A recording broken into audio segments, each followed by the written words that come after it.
तुम्ही पाहत आहात MCN न्यूज मराठी। अकोला जिल्ह्यातील तेल्हारा तालुक्यात येणाऱ्या सौंदळा येथील शेतकरी बाळकृष्ण मनोहर जवंजाळ यांच्या वारखेड शेतशिवारातील शेतात 11 मार्चच्या मध्यरात्री पट्टेदार वाघाने 5 पाळीव प्राणी व 1 जंगली प्राणी अशा एकूण 6 जनावरांचा फडशा पाडल्याची धक्कादायक घटना घडली आहे। हा सर्व भयावह थरार दादाराव कांबळे यांनी अनुभवला। स्वतःचा जीव वाचवण्यासाठी त्यांनी शेतातील खोलीत आधार घेतला म्हणून त्यांचा जीव वाचला। वाघाचा आतंक इतका होता की आपले प्राण वाचवण्यासाठी 2 गायी, 1 मोठा गोरा, 2 पाळीव कुत्रे आणि जंगली डुक्कर या सर्वांनी एकत्रित येत वाघाशी लढताना कडवी झुंज दिली, पण त्यांच्या संघर्षाला यश आले नाही।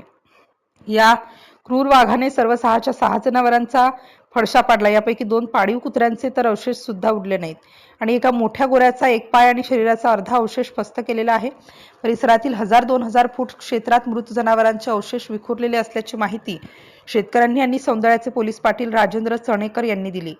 सदर घटनेची माहिती वनविभागाला देण्यात आली असून या घटनेचा पंचनामा वनविभागाचे पथक करीत आहेत। MCN न्यूज मराठी करिता बाळासाहेब नेरकर, वारखेड।